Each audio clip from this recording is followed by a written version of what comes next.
We will resume at this time the meeting. Honourable Prime Minister, you were moving.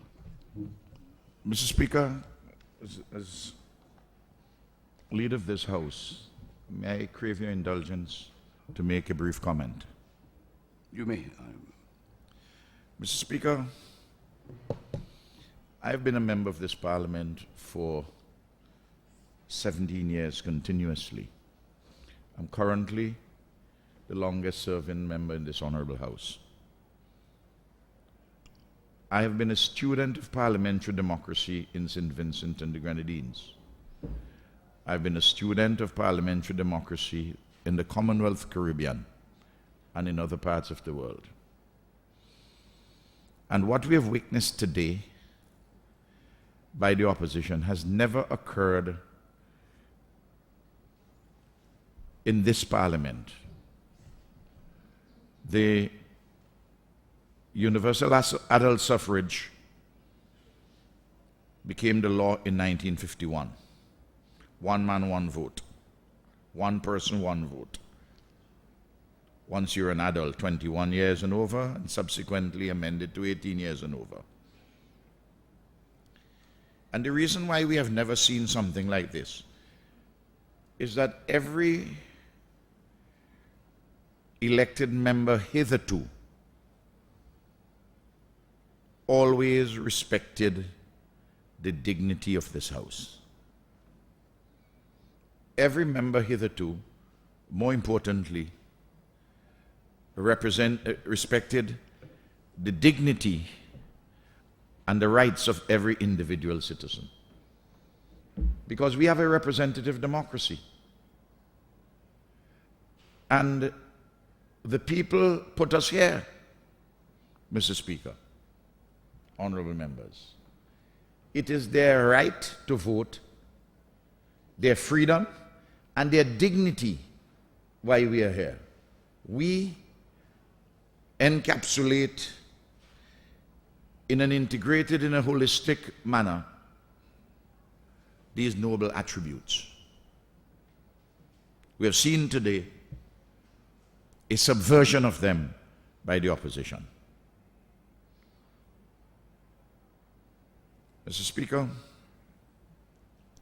this country's constitution at section 37 says very simply, subject to the provisions of this constitution, Parliament may make laws for peace, order, and good government of St. Vincent and the Grenadines. That's what we are about today. The Honourable Leader of the Opposition, Mr. Speaker, made a request under Standing Order 59. Mr. Speaker, the truth is this. There was no necessity for you to entertain the Honourable Leader of the Opposition in that. But you did. That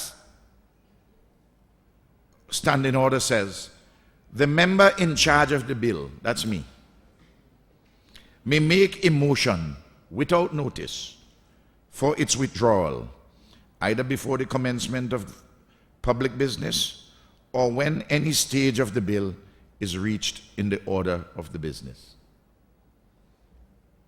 I am the mover of the bill. I have the carriage of the bill. And Mr. Speaker, I am the mover in my capacity as Prime Minister and Minister of Legal Affairs. You permitted him to make his statement. He never gave an opportunity for me to reply, to say whether or not I was going to accede to his request to shelve the bill, to put it for some other day, to withdraw it permanently. He awaited no response. He simply stood his ground in contumelious disregard of the authority of the Speaker and of the House. Clearly, Mr. Speaker, they came here collectively, as we would say on the street, to make a bad.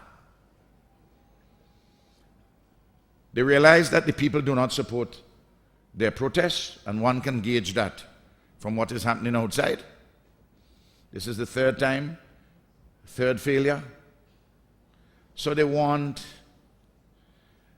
as again, the boys would say on the block, they came here to ramage.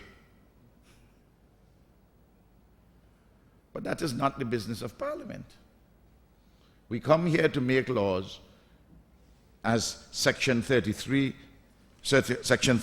of the Constitution says, to make laws for the peace, order, and good governance. And Mr. Speaker, the basis on which the Honourable Leader of the Opposition asked that the bill be withdrawn, he said that this bill, in addition to another bill, the Criminal Procedure Amendment Bill, well, that bill has now become the law of the land. It was passed here. It has been assented to by His Excellency. It has been published in the Gazette. And from the 1st of March, that bill is in law. It's number 2 of 2011, is the law of the land. He said that that and this one infringe rights, freedom, and democracy, presumably the rights of individuals. But Mr. Speaker, Section 16 of the Constitution addresses how any infringement of any right ought to be dealt with, or any allegation of any infringement.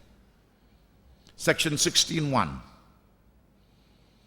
If any person alleges that any of the provisions of sections 2 to 15 inclusive of this Constitution, that's the Bill of Rights, the whole bundle of rights.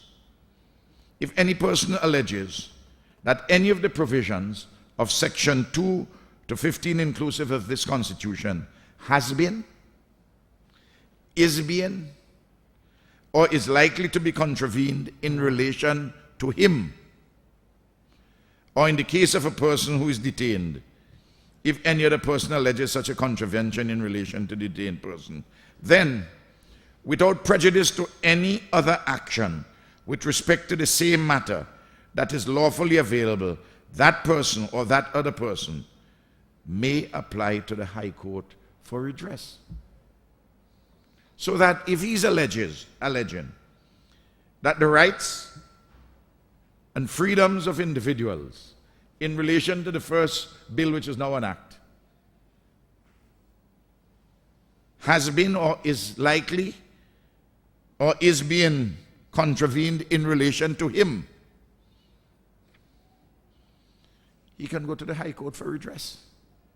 And the Constitution goes on as to the procedure, and the Constitution goes on further to show how you can appeal to the Court of Appeal and then to the Privy Council. So, you don't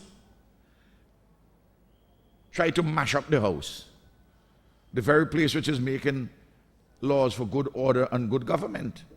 Mr. Speaker, it is in the nature of competitive politics that parliamentarians from one time or another may wish to leave the House.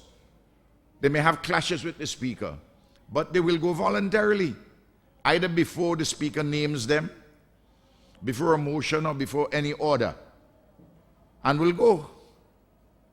Instead of that, what we had today was really a terrible display of undemocratic conduct, disrespect to the House, and an undermining of people's rights and the dignity of individuals and the dignity of the House.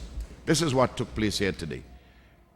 It is very significant, Mr. Speaker, that there was one member who stayed behind and didn't get involved in the protection of the leader of the opposition. I'm talking about the circle. The Honorable Member for Central Kingston stayed back.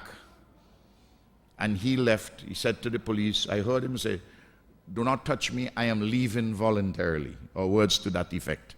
So I must say that in his favor. I don't know whether he had sought to be part of a cordon to protect the leader of the opposition, but I know what I saw in relation to him. He was not part of the general melee, and he himself left of his own volition. This is what, Mr. Speaker, I observed. Mr. Speaker, to answer specifically the matter which the leader of the opposition raised, to withdraw this bill, to shelve it, I inform this Honourable House that it is not intention of the government to withdraw or to shelve this bill.